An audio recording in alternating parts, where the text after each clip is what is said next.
There is an explanation for this, you know.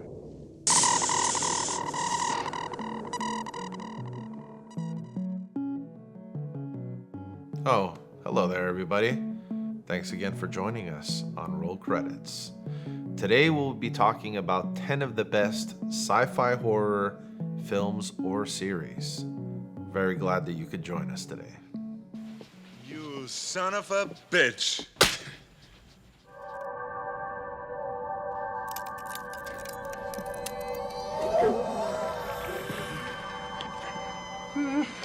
Clear!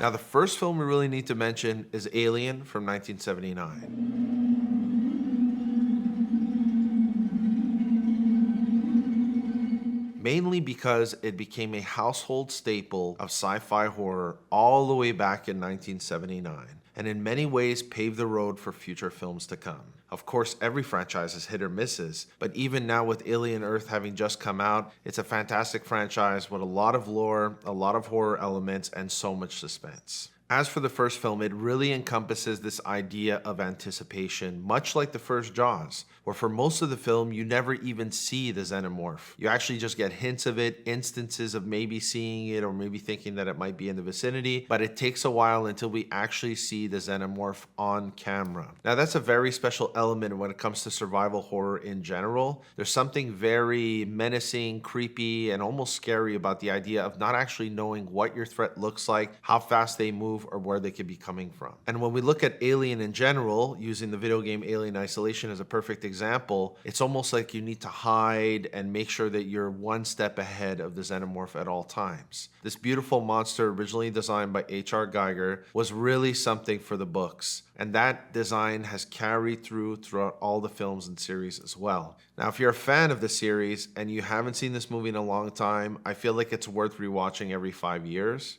There's so many elements of film that are in there that are so important to film that we see today, whether we're talking about set design, unique instances of sound design, costume design, amazing array of actors, and this full environment that just feels so real the entire time. So if you haven't seen Alien or any of the Alien movies, I highly recommend watching that one. And if you like what you see, I highly suggest going through the full franchise of Alien, including the new series Alien Earth.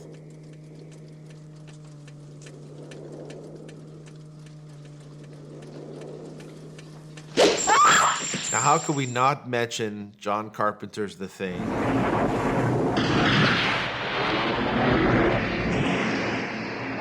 Made in 1982, it's been more than 40 years since the film was made, and it is still one of the hottest topics when it comes to mystery films online. People are still trying to decipher what happened and what changed and when it did, and you can find a ton of very in-depth breakdowns on YouTube alone. Now, it's an amazing concept, perfect for a sci-fi horror. The movie is centered around a group of scientists that are in the Antarctic. It's very cold. It feels very isolating. It's desolate. They don't even have anywhere to go or to run to. And I can't fail to mention the incredible soundtrack by John Carpenter himself. It has become a staple in movie soundtracks about how to make original music in a simplistic form, but it could still have so much impact. You could definitely appreciate it just in regards to being a sci-fi horror for amazing acting, amazing writing, and just an overall kind of whodunit mystery thriller type thing. So do yourself a favor, check out The Thing from 1982.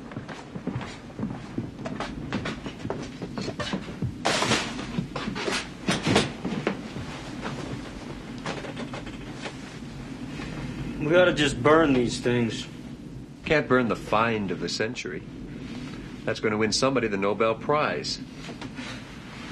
Next, we have a very important series, and it's The X-Files.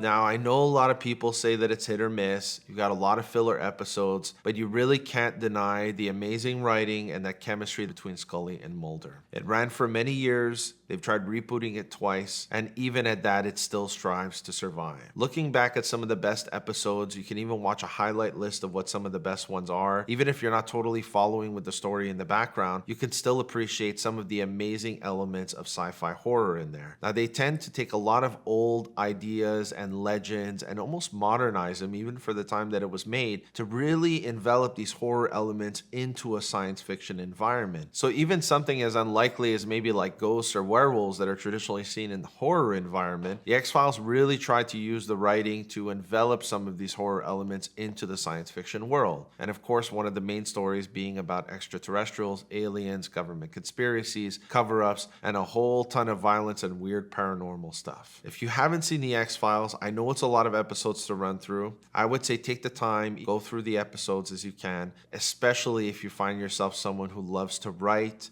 create, or generally in the film industry. I'm sure they're going to find a ton of inspiration in there, just really interesting stories that didn't quite have the budget or the time to really develop as they should have. And more often than not, that could help you as a creative find an idea from that set of ideas and create something different from that on your own. It goes without saying, X-Files is still one of the best TV shows to ever come out. The numbers prove it, the number of seasons prove it, and ultimately people still talking about it to this day. It isn't quite as violent or horror-oriented as some of the entries in this list, but nonetheless, it's still got so much good stuff in it and has still aged very well to this day. So if you do get a chance, please check out the X-Files. You'll love it, I'm sure of it. Well, it can't be aircraft. Aircraft can't maneuver like that. What else could they be?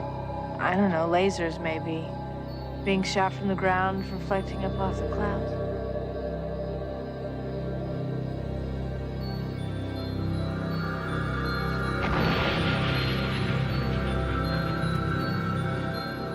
Next one we're going to mention is a movie called Event Horizon.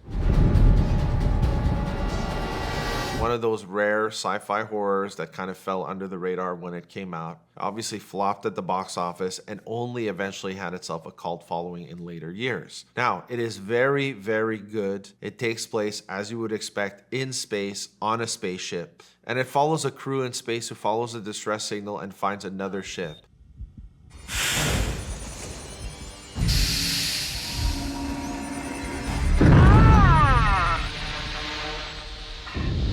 Now, the rest of the movie basically tries to uncover what happened to the previous crew and what begins to happen to the present crew. With amazing performances with the likes of Sam Neill and Lawrence Fishburne, as well as some other amazing actors that can be found playing the rest of the crew. It's got a lot of body horror, it's very gory, it's very suspenseful, and they had a huge budget to make it look picture perfect. It's one of those 90s movies that was around when there was a lot of 90s action movies. So it's got a similar cast to what you would maybe see in a 90s action movie, but also has that big budget to back it up. So if you haven't seen Event Horizon, totally recommend it. It's basically hell in space. It's fantastic. Check it out.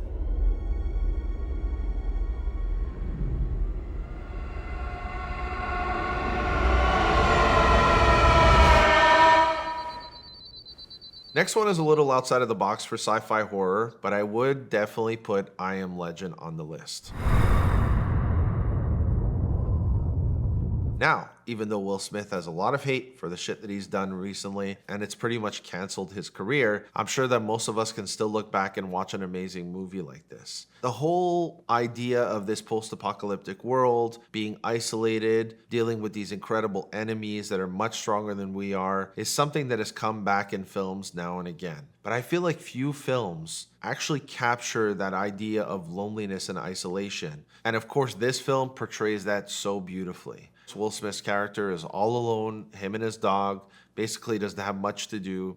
And they did a really great job of mixing CGI with practical effects to really have this world-building existence feel real to the audience. It's got a lot of suspense, it's got action, it's got horror elements, and it also has an incredible ending. Now, people still talk about this movie and its elements of research and trying to find a cure for certain illnesses and the mistakes that science can bring us, and it's something that is totally, totally worth watching. It's a fun ride from start to finish. You never get bored, and there's a great scene where there's a house that's essentially barricaded where they get attacked in. Originally based on the novel, it does a fantastic job at emulating and adapting that story. Now, if you haven't seen I Am Legend, it's fantastic, and it won't let you down if you check it out. If anyone is out there, please.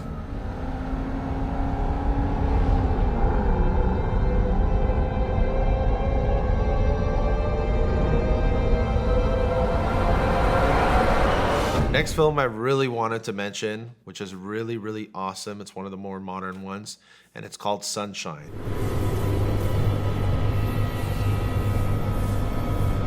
It's a Danny Boyle masterpiece with a whole ensemble cast of major stars, including Cillian Murphy, Chris Evans, and others.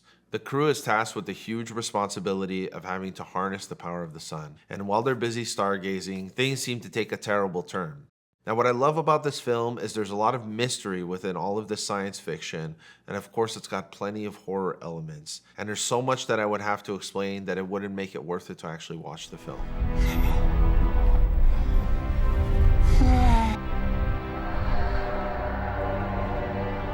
So what I would recommend is you sit down and you watch this weird, obscure sci-fi horror that came out under the radar many years ago. It's got beautiful modern elements, incredible cinematography, picture-perfect color grading, fantastic acting all the way around. And if you look at the behind the scenes, you can see how much of the set was actually practically built. And when you see that, you'll understand how amazing this film truly is. If you haven't seen Sunshine, go watch it. It will quite literally imprint itself onto your brain.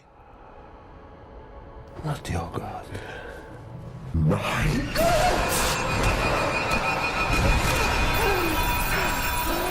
Okay guys, so for the next one, we've got a real treat, which I'm sure many of you have seen, and many of you have actually been afraid to watch. We're talking about the incredible series called Black Mirror.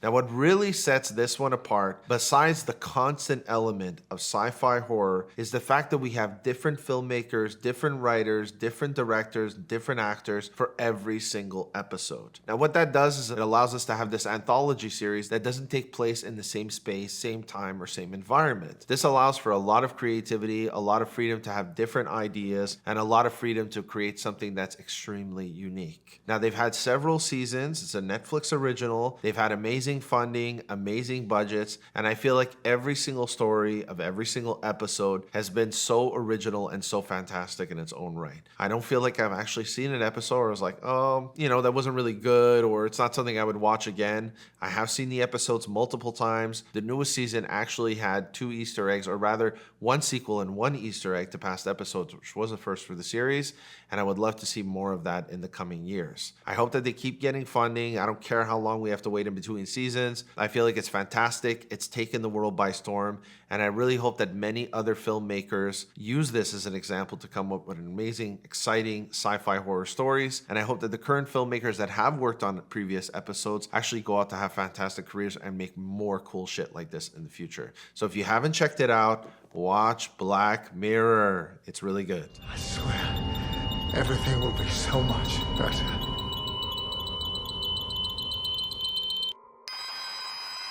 Okay, guys, you can't really talk about sci-fi horror without talking another one of the greats, and that is Predator.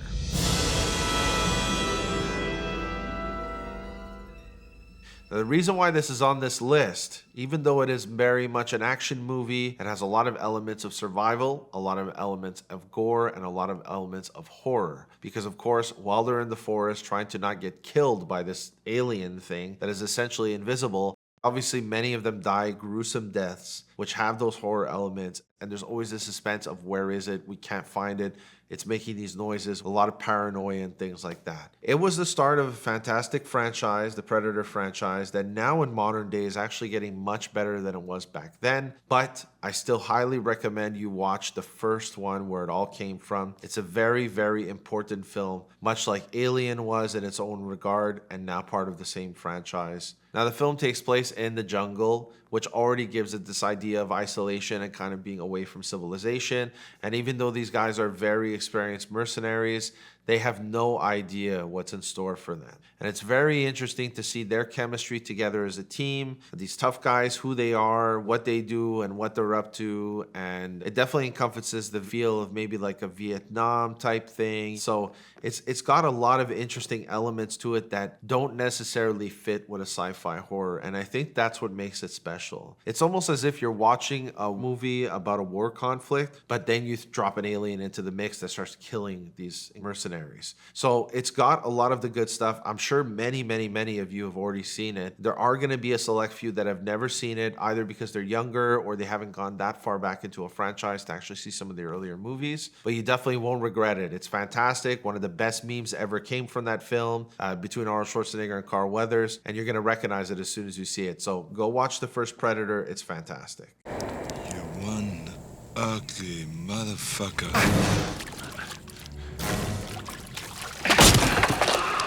Bad idea. Okay, guys, here with another Danny Boyle masterpiece. We're talking about 28 Days Later.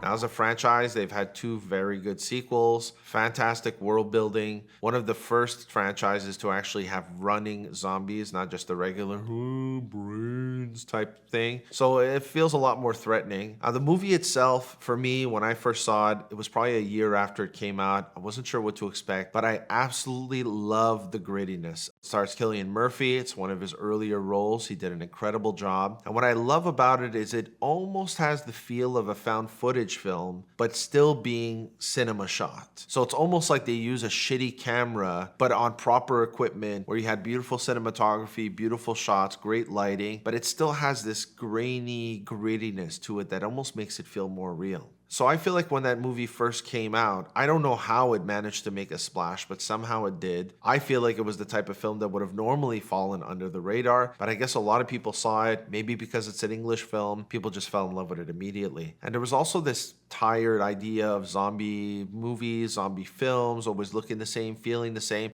and totally turns it on its head. And this starts with Cillian Murphy's character waking up in the hospital, waking up to all of this and not knowing what's going on. Apparently shooting this was extremely complicated because in places like England, where it's extremely busy all of the time, they had to basically isolate streets, shoot when they could, and then traffic would come back. Or they would do it at very early parts in the morning where there wasn't much traffic or much going on in the city, where they could still get the shots that they needed and make it feel like basically it was abandoned in major parts. Including one of the first shots of the film where you see Cillian Murphy standing on a bridge with Big Ben right in the background and garbage on the street. That is a very heavy, very populated area that I think they shot at like 4 or 5 in the morning before morning traffic even started. Guerrilla filming. They just went out, got their shots, got what they needed, and went on their way. It's a fantastic film. I highly recommend that you watch it. It's got incredible moments of suspense. It's got fantastic practical effects. It's got great gore, but not too crazy. And it feels ultra realistic from start to finish. It really grabs you and holds you tight right up until the last second. So if you haven't seen it, watch 28 Days Later, and then you could go on to watch 28 Weeks Later, and after that, 28 Years Later. I hope you enjoy. Come on, Hannah! Put it on! Almost. Get the tar on, Hannah! Right! Get it on, Hannah! Come on! 3, 2, 1! Drop it! Now, one I really need to mention as a Canadian is the only Canadian entry on this list, Cube, made in 1997.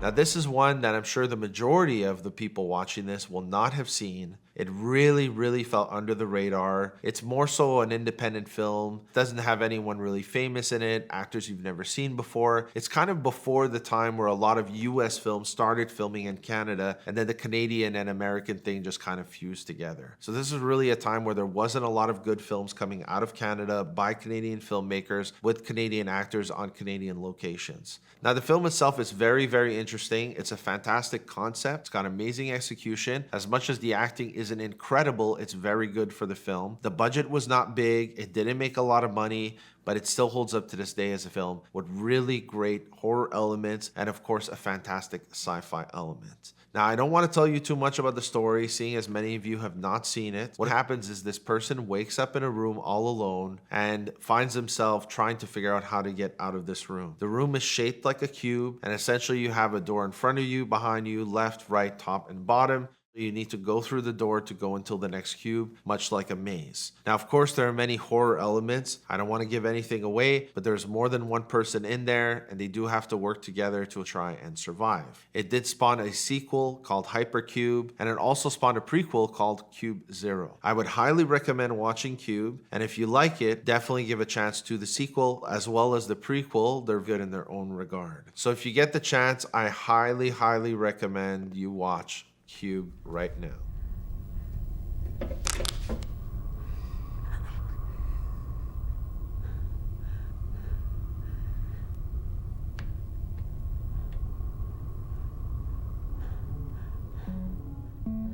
Well, thanks again for joining us, everybody.